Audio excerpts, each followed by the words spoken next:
Баршаңызға қайырлы күн. Бүгін сіздермен күз мезгілі болғандықтан танымал әрі өте дәмді салаттардың бірі винегрет салатын дайындайтын боламыз.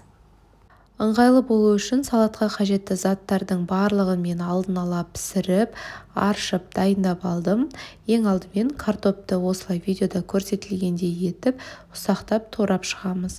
Өздеріңіздің қалауларыңызша үлкендеу қылып кессеңіздер де болады. Мен осылай ұсақтап кестім. Барлық картопты толық турап болғаннан кейін оны салатты жасайтын арнайы ыдысымызға салып, шетке қарай алып қоямыз.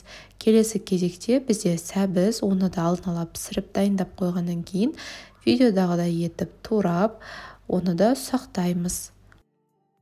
Достар, осы каналымда мен апта сайын тұрақты түрде сенімді өзім қолданып жүрген дәмді болып шығатын видео рецепттермен бөлісемін. Оларды жіберіп алмау үшін каналға тіркеліп алыңыз. Піскен қызылшаны да жаңағы картоп және сәбіз секілді видеодағыдай етіп ұсақтап турап шығамыз. Негізінде басқа ингредиенттерді үлкендеу қылдырып турағанмен қызылшаны осылай ұсақтап туруға кеңес етемін. Сол кезде сіздердің салаттарыңыз өте дәмді бола түседі.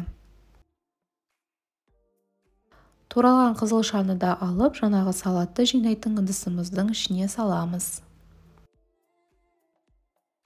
Келесі кезекте маринадталған қиярды да ұсақтап тураймыз. Егер сіздерде маринадталған қияр болмаса, оның орнына горохты немесе балғын қиярдың түрін қолдануға болады. Негізінде қайсысын қолдансаңыздар да сіздердің салаттарыңыздың дәмі өзгермейді. Әрқайсысымен де жасап көрсеңіздер болады. Салаттарыңыз өте дәмді болып шығады.